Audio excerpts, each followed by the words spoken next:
दिया, कृष्ण लगातार बोल रहे हैं, ये शॉर्ट नोट्स बना रहे होंगे, रिकॉर्डिंग डिवाइस थी नहीं उस जमाने में, क्या पता हो, जिस जमाने में चक्र था हो भी सकता है। उसके बाद फिर उसको लिखा गीता के रूप में। तो जो शक करने वाले लोग हैं वो शक करते हैं कि भाई क्या भरोसा कि यही बोले थे, कुछ और बोले थे, सही नोट किया, गलत नोट किया, क्या भरोसा। तो डाउट तो कोई कर सकता है, हर धर्म में कर सकता है। बाइबल, ईसाई लोग बोलते हैं कि बाइबल की मूल प्रति स्वर्ग में है, प्रतिलिपि इस पृथ्वी पर आई है। तो क्या पता फोटोकॉपी साफ ना हो पाई हो, एक हाथ में छूट गया हो, क्या पता होता फोटोकॉपी भी तो ऐसा। तो ये हो गया गीता। दूसरी बात है, गीता में जो सिद्धांत है, हमें तो सिद्धांतों से मतलब है, तो गीता में जो तत्व मीमांसा है उसके एक दो आपको सिद्धांत बस पता रहे तो हम सीधे आते हैं उसकी नीति मीमांसा पर। उपनिषद के लोग जो मानते हैं वो गीता में माना गया है। तो गीता ये मान के चलती है कि ईश्वर है और वो मतलब कर्ता धर्ता सहर्ता। ईश्वर की धारणा में तीन शब्द चलते हैं कि ईश्वर क्या है, पहले कर्ता है, फिर धर्ता भी है। धर्ता में ना र पूरा नहीं है, र त के ऊपर है, वरना हो जाएगा ईश्वर धर्ता भी है। आप समझते हैं, मतलब दो धर दिए है ना। तो ईश्वर धर्ता है मतलब धारण करता है, कर्ता मतलब उसने सृष्टि को बनाया, धर्ता मतलब सृष्टि का पालक, कहाँ पालक कह लो, धनिया पालक जो कहना, उसने पृथ्वी को चलाया, हाँ पालक पालन से है, ठीक है। और सहर्ता मतलब है कि नष्ट करता है। इन्हीं तीन कामों के लिए हमने क्या किया, ब्रह्म विष्णु महेश, ये ट्रिनिटी जो तीन ईश्वरों की कल्पना है वो कर ली। पहले एक ब्रह्म से ही काम चल जाता था, फिर तीन हो गए, ब्रह्म विष्णु महेश। तो ब्रह्म सृष्टि को बनाता है, ब्रह्म वो है जो सफेद दाढ़ी वाले अंकल हैं, वो ब्रह्म है। विष्णु वो है जो समुद्र के अंदर सांप के ऊपर लेटे हुए हैं और जिनकी पत्नी लक्ष्मी उनके पैर लगातार दबा रही है, पता नहीं कैसा दर्द है जो ठीक है दबा रही है। और अब छवि देखिए, भगवान की छवि में ये है कि भगवान की पत्नी भगवान के पैर दबाती है। उन चित्रों को देख के जेंडर इक्वालिटी कैसे आएगी। मैंने आज तक ऐसा कैलेंडर नहीं देखा कि विष्णु जी पैर दबा रहे हो, लक्ष्मी जी लेटी हो। भाई दर्द तो पैर में किसी के भी हो सकता है ना। और यदि पति के पैर में दर्द होने पर पत्नी का धर्म है कि पैर दबाए, तो पत्नी के पैर में दर्द होने पर पति का धर्म है कि पैर दबाए, इसमें क्या दिक्कत है ऐसी। तो ऊपर से शेषनाग परेशान कि मेरे ऊपर काहे सो रहे हैं ये भी तो ये भी तो मामला है ना। इकोलॉजिकल क्राइसिस नहीं है इसमें, परिस्थिति के संकट है या नहीं, वो संकट जो उसके पीछे है। खैर हंसी मजाक अपनी, बुरा मत मानिएगा आप लोग। तीसरे महेश यानी कि शिव जी हैं, वो संहार करते हैं, और वो संहार करते हैं, काशी में रहते हैं। जब जिसका टाइम पूरा उसे निपटाते हैं, तो उनका ये काम है। हाँ ये भी है कि विधायिका कार्यपालिका न्यायपालिका जैसा मामला हो सकता है, ठीक बात है। दूसरी बात, गीता मानती है कि आत्मा है और आत्मा अमर है। आत्मा की अमरता के विश्वास को जन जन तक पहुंचाने का काम जिस ग्रंथ ने किया है वो गीता है। और इस मामले में एक श्लोक आपके नोट्स में लिखा है, नैनम छिंदन्ति शस्त्राणि नैनम दहति पावकः न चैनम क्लेदयन्त्यापो न शोषयति मारुतः। इसको याद करके पेरेंट्स से सुनाना, पेरेंट्स बहुत खुश होंगे कि बच्चा सही रास्ते पे चल रहा है, ठीक है। तो आत्मा कौन है, जिसे शस्त्र छेद नहीं सकते हैं, काट नहीं सकते हैं, जिसे आग जला नहीं सकती है, नैनम दहति पावकः न चैनम क्लेदयन्त्यापो, जिसे पानी भिगा नहीं सकता है, न शोषयति मारुतः, जिसे हवा सुखा नहीं सकती। क्या बात है, जबरदस्त है।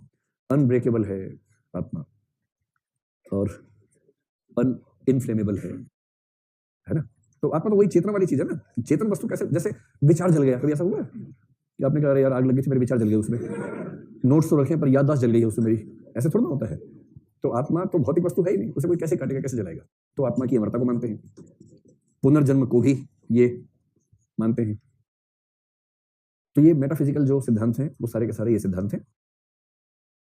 मोक्ष को मानती है गीता, हालांकि मोक्ष को हम इथिक्स में ले लेंगे, तो मैं ई लिख रहा हूँ, इथिक्स में इसको विस्तार में लेंगे। मोक्ष असल में दोनों में आता है, मोक्ष क्या स्थिति है वो मेटाफिजिक्स की बात है, मोक्ष जीवन का उद्देश्य है, ये इथिक्स की बात हो जाती है। और जगत को लेकर इनका विचार यही है कि जगत ईश्वर ने बनाया है और विशेष प्रयोजन से बनाया है। अब आइए गीता की नीति मीमांसा, जो कि आपका पाठ्यक्रम है। हालांकि नीति मीमांसा को समझने के लिए थोड़ा थोड़ा लिंक यहाँ से आपको लेना पड़ेगा, लेकिन मूल रूप से पढ़ना नीति मीमांसा को ही है।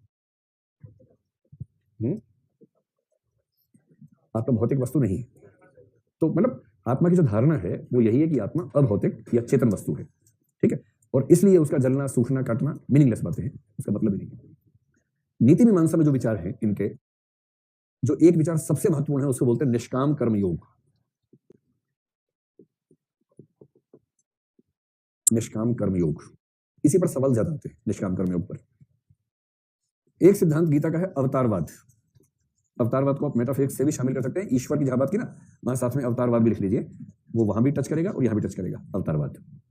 अवतारवाद ऐसा नहीं कि पहले बिल्कुल नहीं था, लेकिन यहाँ के उसको बहुत व्यवस्थित रूप में पेश किया गया है अवतारवाद को। तीसरा, गीता में एक शब्द आता है स्थित प्रज्ञ, स्थित प्रज्ञ, जिस पर सवाल आने की संभावना रहती है। और एक चौथा शब्द जिस पर सवाल आ सकता है वो है स्वधर्म की धारणा।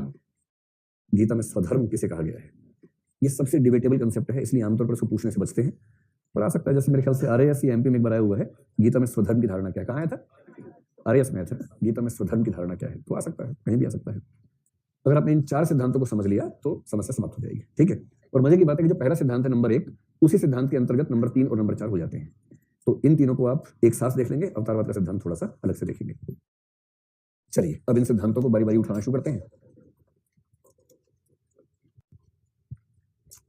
गीता में कहा गया है, काल करे सो आज कर, आज करे सो आज। मतलब ये दोहा तो बात का है, पर ये भाव उसमें है गीता में बहुत प्यारे से, ठीक है। तो सबसे पहले गीता में लीजिए अवतारवाद को। अवतारवाद अवतारवाद एक अच्छा सिद्धांत है, किंतु एक बहुत ही चौपट सिद्धांत भी है। दोनों बातें उसमें है। तो पहले कोई आपसे पूछे अवतारवाद क्या है, तो आप इसके बारे में कुछ मोटी मोटी बातें बता दें। अवतारवाद यह है कि ईश्वर जो है वो समय समय पर पृथ्वी पर खुद वापस आता है और चीजों को ठीक करके चला जाता है। इस सिद्धांत को बोलते हैं अवतारवाद। तो ईश्वर समय समय पर आता है, और क्यों आता है? मरम्मत करने के लिए, यानी चीजों को दुरुस्त करने के लिए आता है। देखिए, कुछ लोग कहते हैं कि ईश्वर, विस्तार में नहीं जाएंगे, संकेत में समझ लीजिए। एक धारणा यह है कि ईश्वर और जगत में यह संबंध है, एक धारणा है कि ईश्वर और जगत में यह संबंध है, ठीक है, और एक धारणा है कि ईश्वर जगत में यह संबंध है। तीन ही मुख्य हैं। चौथा ईसाइयत, इस्लाम, यहूदी एक और कल्पना करते हैं, बाद में समझेंगे। इसका मतलब है कि ये गॉड है, ये वर्ल्ड है, दोनों एकदम अलग अलग है, ठीक है। जैसे न्यूटन ने इसको माना, इसको डाइज्म कहते हैं, तटस्थेश्वरवाद कहते हैं। इसका मतलब है कि ये ईश्वर है, ईश्वर का ही एक हिस्सा जगत है। इसको बोलते हैं पेनेंथीज्म या निमित्तोपादानेश्वरवाद कहते हैं इसको, जो हेगेल, शंकराचार्य, ये सब लोग इसको मानते हैं, रामानुज इसको मानते हैं। और तीसरी धारणा है जो गॉड और वर्ड एक ही बात है, इसको बोलते हैं पैंथीज्म, सर्वेश्वरवाद, जिसको स्पिनोजा नाम के एक पश्चिमी दार्शनिक ने माना। ब्रूनो ने भी लगभग इस धारणा को माना। इन तीनों में समस्याएं क्या है, इससे आपको समझ में आएगा कि अवतार क्यों आता है, अवतार का कंसेप्ट क्या है। इसके हिसाब से ईश्वर जगत एक ही बात है, तो ईश्वर आएगा क्यों? ईश्वर तो है और जगत